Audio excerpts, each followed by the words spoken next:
So let us understand this 54 up. It's exactly like 54. In 54 section, what was being done was,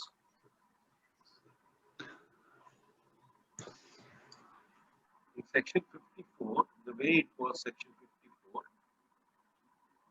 it is from residential, that means you sell residential house property to residential house property. That means you sell a house property and you buy another house property. That's the way it is. But here in 54F, it is not like that. And let us take take a situation where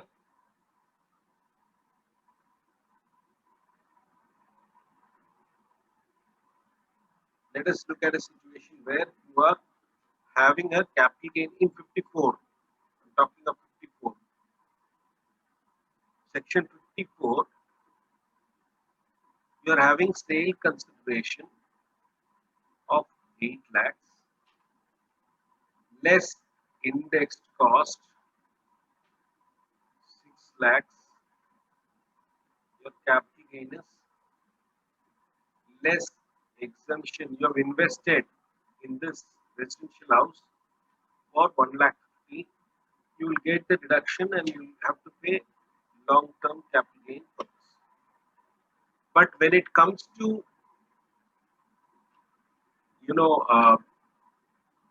54F, this part is okay. This is the residential house property you have to buy. But here it is any long-term capital asset other than a residential house. Because if it is residential house, you will not come here. You will go to 54. You will go to 54. In that case, how does the working change?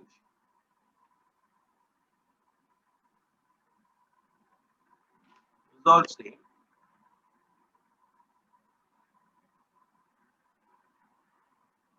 But here you will not get this entire amount. Here the calculation will be what it's saying here. Long-term capital gain. I'm just taking this. Long-term capital gain is how much? 2 lakhs divided by net sale consideration, that is 8 lakhs, multiplied by amount invested is 1,50,000 is equal to, only you will get 37,500. Therefore, divided by, you get 1,62,500 as your long-term capital gain. See the difference between the two. Therefore, you have to be very careful when you are going to tell anybody. Don't assume that these two are similar sections. There's a huge difference in the tax liability. So, how do I get the entire deduction? You have to invest 8 lakhs here. If you enter 8 lakhs investment, then you will get 1 lakh. That means if you get 8 lakhs, you cannot escape investing only 1,50,000. You have to invest the entire 8 lakhs, so you will not have any free funds here. The entire one will be taxed. So this is what rest of the thing, everything is similar to 54 except these things. What are these things here? Other than residential and this quantum of index. These are the two things that are different. There are two things that are different. So you have to be very careful when you are trying to understand this.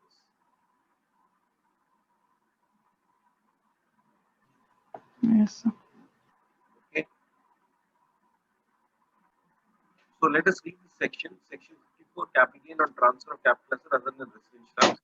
Asset is transferred by an individual and HUF. So this is same. Transferred is a long-term capital asset. Asset is transferred as a capital asset other than residential house. So this is new for 54F. This is new. 54 was a residential house. Assessee has within a specified period purchased, constructed a residential house. This is same. Assessee does not own more than one residential house on the deed of transfer of the original asset except the one that is claiming deduction. That is also same. Section 54, same specified period for purchase 1 year, for 1 year before and 2 years after, for construction 3 years after construction. He has got time from the date of transfer. From the date of transfer.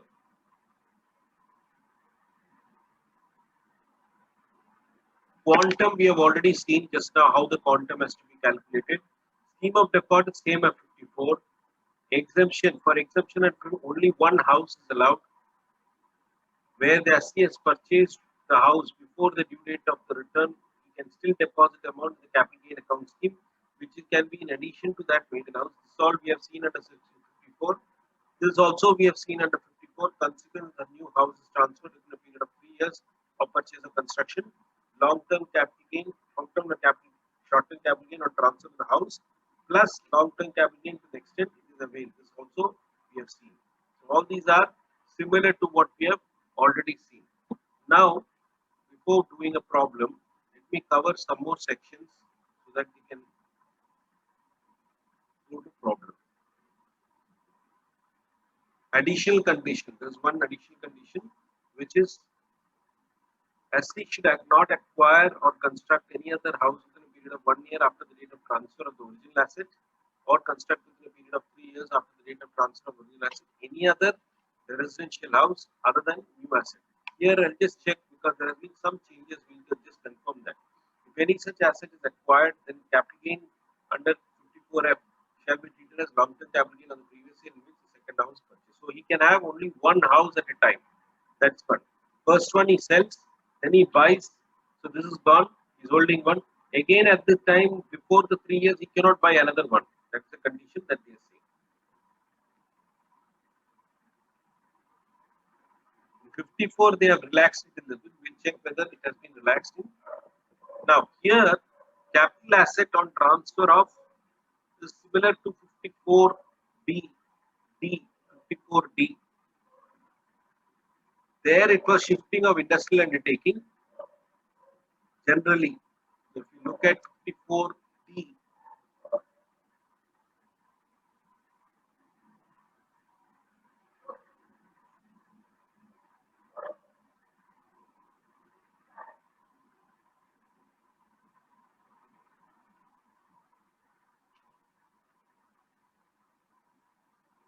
here 54D, what was it? Compulsory acquisition. Because compulsorily it has been acquired. Here it is not like that. It can be any reason why compulsorily acquired. It can be because there is a rail project coming in. But here it is not similar to that.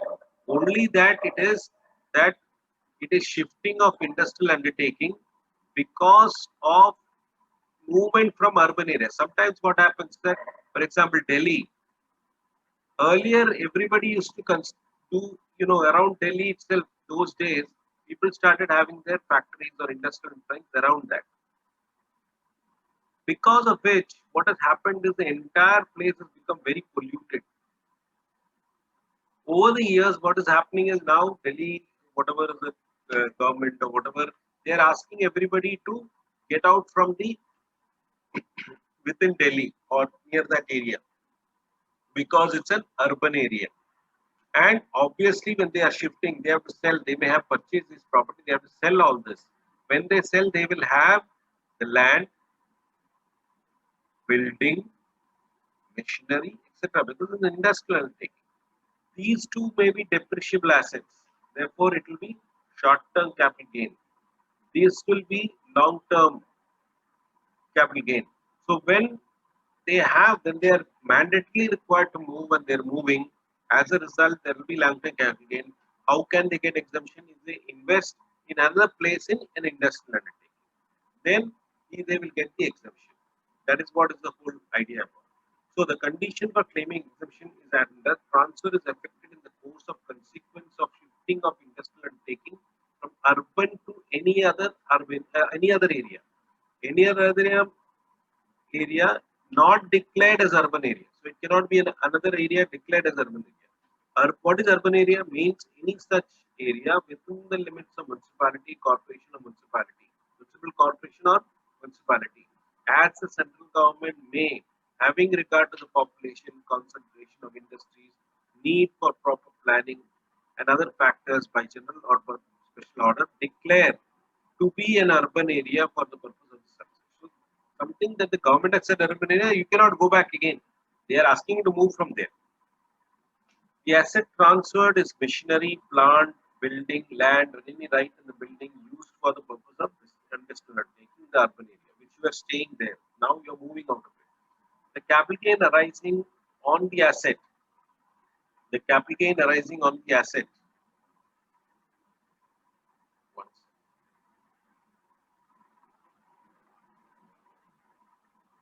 The capital gain arising on the asset may be short term or long term, maybe short term, because as I told you, if it is normally it will be short term gain because most of the assets in the investment will be depreciable assets. So depreciable assets attract short term capital gain. The capital gain utilized within 1 year before, 3 years after the date of transfer for specified purpose. What is that specified purpose? We'll see that. What is that specified purpose? It should have been used for specified purposes. What are the specified purposes? We'll just see it.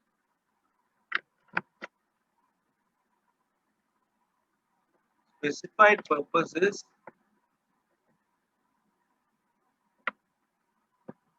for purchase of new machinery, because now they are again setting it up, right? New machinery or plant for the purpose of business of industrial undertaking, acquisition of land or construction of building for taxpayers' business, expenses on shifting of old undertaking and its establishment, incurring expenditure on such. Now, quantum of deduction is the same. Capital gain on transfer of original asset is equal to or less than the cost of expense. Whatever you invest, you will get exemption. It is like section 54. Deposit in scheme, also section 54. Everything is same. Okay. So I'm not going into detail. From a problem perspective, there is little chance that this will come, but yet we need to cover. This one is exactly like the earlier one, but this is from urban area to SEZ. Here it is urban area to non-urban area. This is urban area to SEZ. So I'm not getting into too much of detail. Similar thing, similar. Now we need to discuss 54H separately. That will come to that a little later after doing some problem.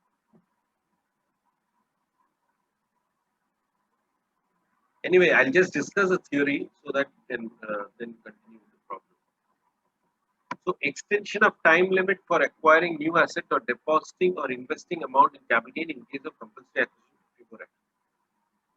When compulsory acquisition happens, what is the problem there? Will you get the money together? Will you get the money immediately on compulsory acquisition? No. This money doesn't come in one lot. As we told, there is an initial compensation. There is an enhanced compensation. And even here, the initial compensation may come in installments. So when you get this, what they are saying is there is an extension that is given for investment. The transfer takes place in the year of compulsory acquisition. Therefore, indexation will be done till the year of compulsory acquisition only. This you need to take care. Whenever compulsory acquisition is happening, you should do indexation only till the time compulsory acquisition is done. You may get the money later on after 2 years, 5 years, whatever. Your indexation will be only up to the compulsory acquisition. The capital gain will, however, rise in the previous year in which part or full compensation is due. As we saw, initial compensation, the moment any part is due, immediately capital gain will rise. The period of investment in new asset 54 QBCF or other capital gain, wherever applicable, will begin from the date when the compensation is due. Suppose this is the initial compensation. You got the money. You are getting in 3 installments. Now, you may have to put the money, but the investment that you need to do, the time limit for investment, you've got more time because there is a delay in getting. This you are getting after 6 months. This you are getting at the beginning of the year. So from here, you have to calculate the 3 years for construction or 2 years for purchase. That is what is saying.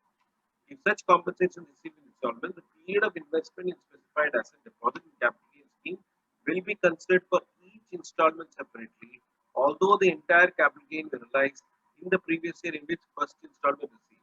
It is the moment you get the money, capital gain will arise, but the time limit for investment, so that means the money has to be put in a capital gain account scheme, otherwise you will be in trouble. So that part is very clear, but what it says that the amount for investment in the asset, that 2 years, 3 years in a capital asset or whatever is there, that you will get more time. If in the above case, the assessment for the previous year in which the part of the compensation was received has already been completed, and as he becomes eligible for exemption due to extension of 54H, such assessment under 154 can be amended, and the provision of 154 shall apply accordingly. The assessment order can be rectified within a period of 4 years from which the compensation is received. That means because you have to file the return and you couldn't, you didn't have the money to, but you are, as the moment you got the first installment, you have to compute capital gain and file the return, and you have to pay the tax. So you have already paid it, but because of this extended time limit, you can go and amend this and claim exemption as and when you are doing the investment. But there is a time limit of 4 years to do that. Similarly, if enhanced compensation is received, the period of investment shall be reckoned from the date of enhanced compensation is received. Where such enhanced compensation is received in installment, the period of reinvestment shall be reckoned from the date of each installment of enhanced compensation. So even for enhanced compensation, it is from the date you receive it. If you are receiving in one installment, suppose there also there is installment, then again from each installment you can calculate its time period which you've got. So till that time you can invest, and but you may have to pay the tax the moment you get the money, and then you have to go for rectification of returns under section 154. So that is what covers this 54F. But again, be careful, they will ask questions on this. You have to be careful. Now, the extension of time limit as per 54 is not available for section 54G.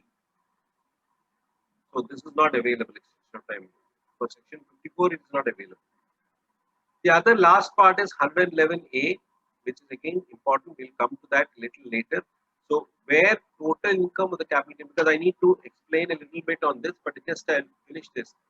Tax on short term in case of equity shares and unit of equity oriented fund 111A, where the total income and asset includes any income chargeable under the head capital gains arising from transfer of short term capital asset being equity in a company or a unit of equity oriented fund. Then what happens? The transaction of sale, such sale or equity entered after 1/4 this thing, there is STT is charged. So what are the conditions? Following conditions. That means it is a sale of equity share or units after 1/4 2004. Transaction chargeable is STT. On that transaction, STT start. What is STT? STT is nothing but when you do a transaction through the stock exchange, a small percentage is to be paid to the government. A small percentage has to be paid to the government. That it's like a tax. It's another form of tax. So that small percentage is called STT, and that means this. If you want to get the benefit of 111A, STT should have been suffered. Such equity shares are transferred to recognized stock exchange, and such units are transferred to a recognized stock exchange sold in a mutual fund. Only then you will get it. So it is equity shares through stock exchange, units transferred to stock exchange or sold to a mutual fund. So units as well as shares, you will get the benefit under the 111A. What is that? It is a concessional rate of tax. We'll come to that little later.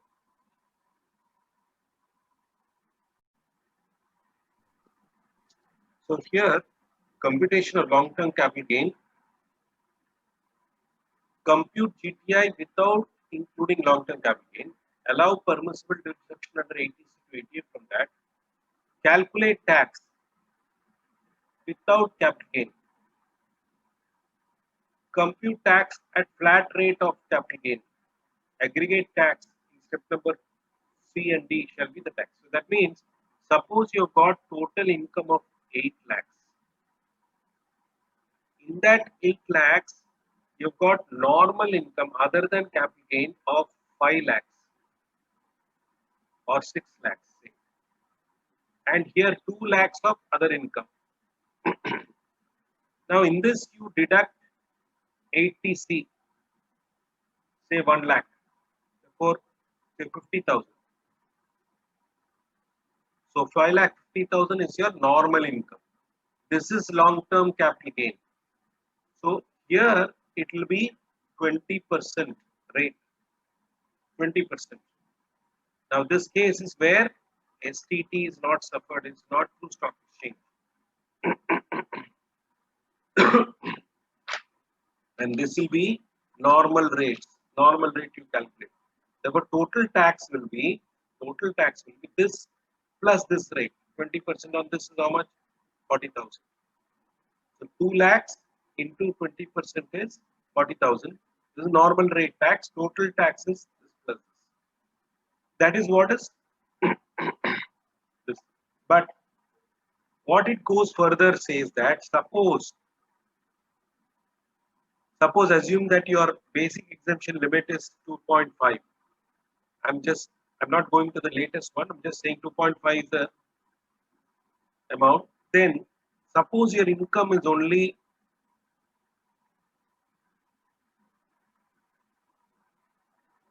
2 lakhs. And because of this, so here only 4 lakhs is there. 2 lakhs minus 50,000, you are having an income of only 1 lakh 50,000. Is there any tax here? Is there any tax? No tax because less than 2 lakh 50,000. But to the extent of this 1 lakh, actually you could have utilized because it's a basic limit.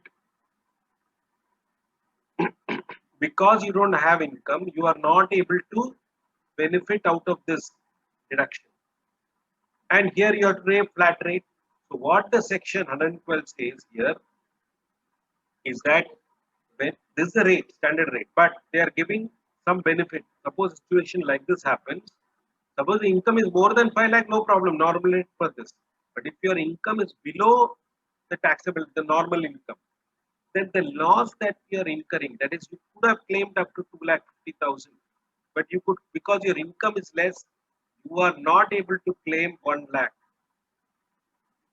Unutilized basic exemption that you can go and reduce here, and you need to pay 20% flat rate only on the 1 lakh.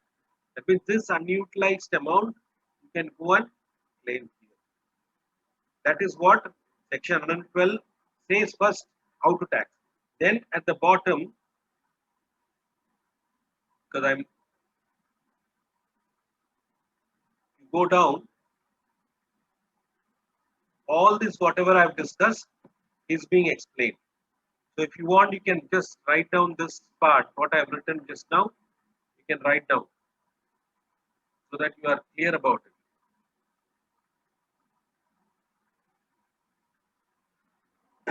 Or rather,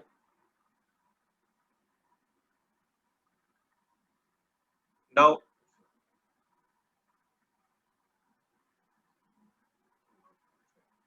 not come there.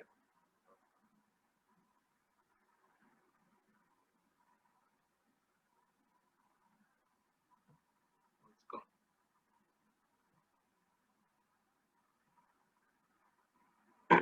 So I'll again write in the new sheet. That is better. So it says that if your income is 8 lakhs, two places.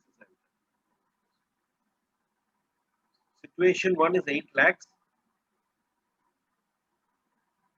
6 lakhs is normal income. 2 lakhs is LTCG. Here you have to pay 20% tax, that is 40,000. And here suppose 80C deduction, 5 lakh 50,000. On that normal rate, suppose it's coming to 5,000. I'm just giving an example just like that. So you have to pay 45,000. Another situation is suppose you don't have so much, you have only 4 lakhs.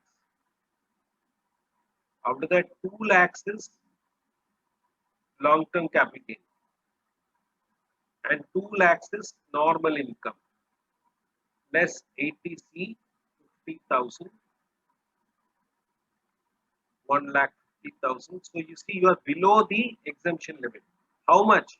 By exemption limit is basic exemption is 2,50,000. Therefore, you are not being able to utilize unutilized amount is how much? Is 1 lakh. That you can go and reduce here. Therefore, you will get only 1 lakh at the rate of 20%. You will get only 20,000 as the tax. So that unutilized part of basic exemption, you can use it. This is what is section 112. This is what the main section says. This comes as a proviso. This comes as a proviso. Same thing applies for short-term capital gain, 111A. Only the tax rate is not this, it is 15%. Here also it will be 15. That is section 111, short-term capital gain. That is also given in the notes. You can check it out. So please read it and then we will discuss it more in the next class, especially 112A.